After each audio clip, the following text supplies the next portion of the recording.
Hello guys, जय मसीह की। और आप सब कैसे हैं? उम्मीद करती हूँ आप सब अच्छे होंगे और हम भी ठीक हैं।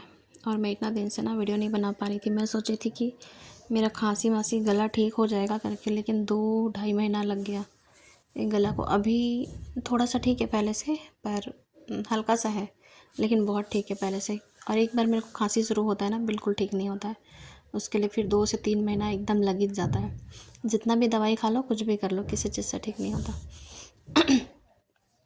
आखिरी में मैं वो खाई, क्या बोलते हैं, जायफल और शहद। जायफल को पीस के छोटे चम्मच में 1 चम्मच 2 से 3 बार खाई, तो उसके बाद मेरा गला थोड़ा ठीक हुआ, खांसी भी थोड़ा ठीक हुआ और गला जो बैठा था ना वो भी ठीक हुआ।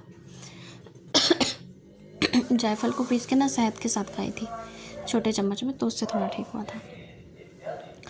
तो आप लोग कैसे हैं बताना ज़रूर मेरे को। और मैं बहुत दिन के बाद आ रही हूँ, 1.5-2 महीना हो गया ना, हो गया होगा। और आज मैं वही बात करने वाली हूँ। मैं बोली थी ना कि मैं परमेश्वर के बारे में बताऊँगी, उस समय हमेशा ऐसे बोलती हूँ मैं। मतलब क्या बोल रही थी, हाँ, अपनी गवाही के बारे में बताऊँगी बोली थी, लेकिन मैं गला के मारे बता ही नहीं पाई।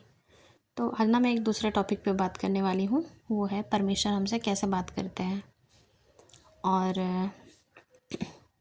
मतलब मैं भी जब शुरू शुरू में परमेश्वर को जानती थी ना, तब फिर मेरे को नहीं पता चलता था। एक तो परमेश्वर वचन से बात करते हैं, और या फिर जब हम लोग मीटिंग में बैठे रहते हैं ना, तो फिर जो प्रचार करते हैं उनसे बात करते हैं। जब हम लोग मीटिंग में बैठ के सुनते हैं ना वचन, तो उस समय भी परमेश्वर बात करते हैं। और एक तो आत्मा से बात करते हैं परमेश्वर, जो पवित्र आत्मा विश्वासियों को देते हैं ना, तो उससे बात करते हैं। कई बार होता है ना, हमारे मन में आता है कि हमको लगता है कि जैसे हमारे अंदर कोई है और वो हमसे बात कर रहा है। आप लोग को भी लगा होगा कई बार, लेकिन आप लोग ध्यान नहीं दिए होंगे।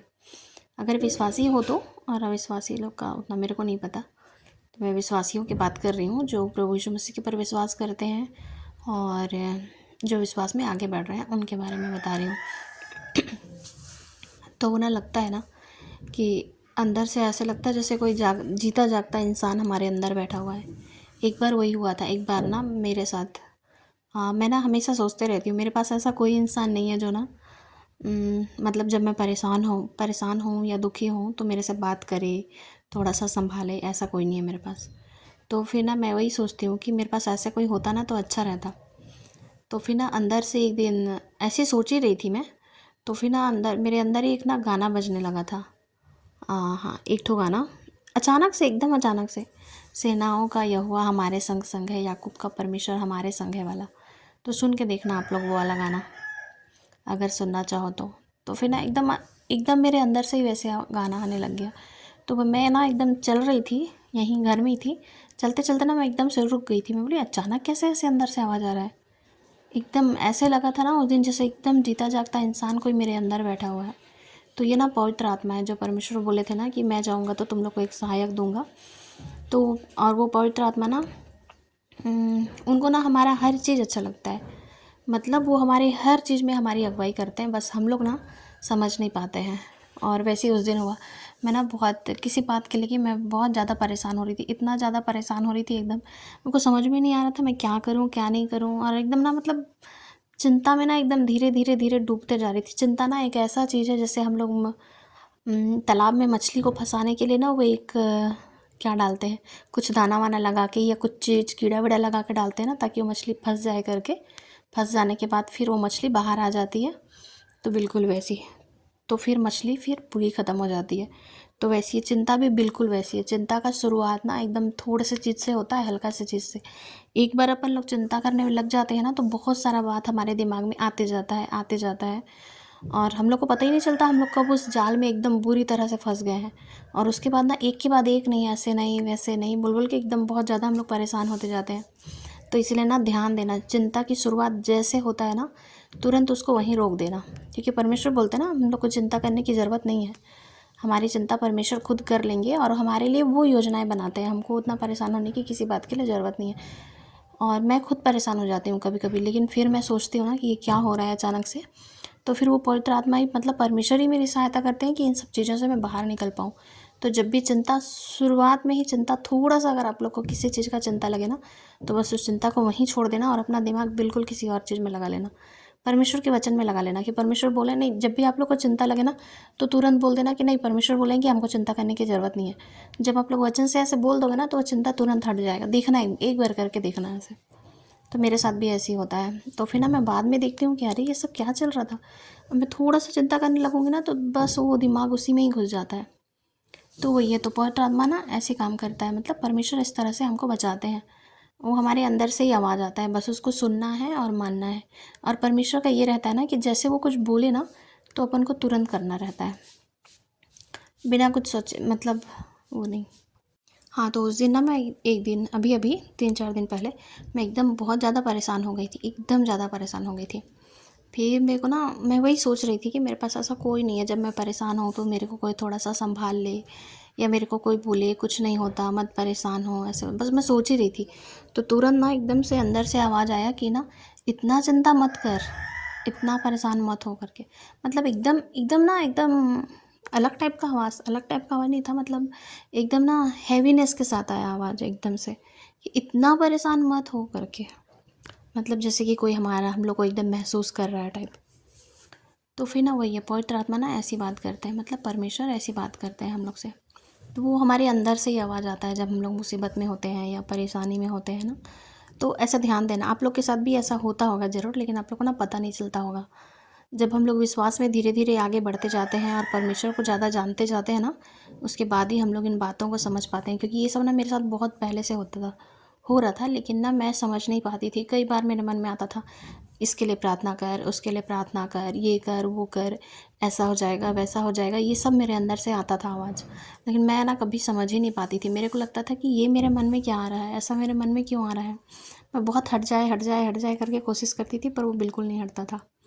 और जब भी आप लोग के मन में आए ना कि इसके लिए प्रार्थना कर, या ऐसे हो जाएगा, वैसे हो जाएगा, तो उस बात को तुरंत परमेश्वर तक पहुंचा देना। मतलब प्रार्थना में रख देना परमेश्वर के पास कि ऐसा ऐसा हो रहा है, तो मतलब उसको बचा लेना या ऐसा कुछ भी। अगर किसी के लिए भी ऐसे मन में आता है तो उसके लिए प्रार्थना कर लेना तुरंत। क्योंकि मेरे साथ भी ऐसे होता था ना, मैं नहीं कर पाती थी प्रार्थना, मेरे को समझ में ही नहीं आता था मेरे साथ हो क्या रहा है। और तो अभी मेरे को धीरे धीरे समझ में आने लगा है कि जब भी ऐसे मन में आए ना किसी के लिए, तो तुरंत उसके लिए प्रार्थना करो, या अपने लिए आता है तो तुरंत करो। कभी भी ये मत सोचना कि मेरे मन में ऐसा क्यों आ रहा है, क्योंकि ऐसा ना वो पवित्र आत्मा वो करते हैं। अगर किसी के लिए कुछ बता रहे हैं तो देखना पड़ता है उसको। और शैतान भी ना कई बार मन में कुछ कुछ बोलते रहता है। तो जो भी निगेटिव टाइप का रहेगा ना, तो फिर आप लोग को समझ में आ जाएगा कि परमेश्वर का बात क्या है और मतलब शैतान का बात क्या है। अगर किसी के लिए बुराई है, अगर कुछ भी बुरा चीज़, अगर निगेटिव चीज़ है ना, अगर मन में आएगा तो समझ जाना कि ये शैतान का ही है। और अगर अगर कुछ निगेटिव चीज़ है, जैसे किसी के साथ कुछ होगा तो इसके लिए तू प्रार्थना कर दे, ऐसे मन में आता है, तो ये परमेश्वर की तरफ से होता है। इसके साथ ऐसे होगा, वैसे होगा करके भी अगर आप लोग के मन में कुछ आता है ना, तो उसके लिए प्रार्थना करना। इसका मतलब है कि परमेश्वर ही बता रहे हैं कि ऐसा कुछ है करके, तो फिर उसके लिए हमको प्रार्थना करना चाहिए। तो यही सब रहता है। और मेरा बात समझ में आता है कि नहीं, ये बता देना। और वीडियो पसंद आए तो सब्सक्राइब ज़रूर कर लेना। और आगे भी मैं अपना ना गवाही देने वाली हूँ। मतलब उस समय से सोच रही थी पर हो नहीं पा रहा था, पर फिर मैं देखती हूँ। और वैसे भी मेरा तबीयत कुछ ज़्यादा ही, कभी कभार ज़्यादा ही बिगड़ जाता है ना, तो नहीं हो पाता है मेरे से। लेकिन मैं कोशिश करूँगी करने की। और अपना ध्यान रखना और विश्वास में आगे बढ़ना। और ना बहुत बड़ी बात है कि सवेरे जब भी उठो ना, तो सबसे पहले ना बाइबल प्रार्थना ज़रूर करके उठना। और उससे क्या है ना, दिन भर को ना परमेश्वर अपने नियंत्रण में ले लेते हैं। तो परमेश्वर सब कुछ अपने तरीके से करेंगे। और जब भी आप लोग को कुछ भी करना है ना, तो उसको परमेश्वर से पूछ के करना और परमेश्वर को बता के करना और प्रार्थना कर लेना। अगर जैसे कहीं जाना है तो उसके लिए आप लोग परमेश्वर से पहले तो पूछ लेना, और उसके बाद प्रार्थना कर लेना। याद से प्रार्थना तो कर ही लेना। पूछना, प्रार्थना करना बहुत ज़रूरी होता है अगर परमेश्वर के साथ एक व्यक्तिगत संबंध है तो ये छोटा छोटा बात है, लेकिन इस छोटे छोटे बातों का ध्यान दोगे ना, तो सही में देखना जीवन बदल जाएगा आप लोग का। बहुत ज़रूरी है।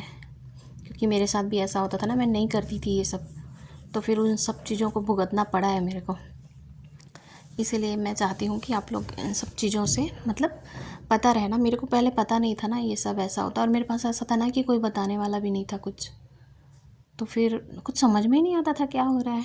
अभी तो अच्छा है ना, थोड़ा सा यूट्यूब भी है तो थोड़ा पता चल जाता है, हम लोग ढूंढ लेते हैं, निकाल लेते हैं ना ढूंढ ढांड के।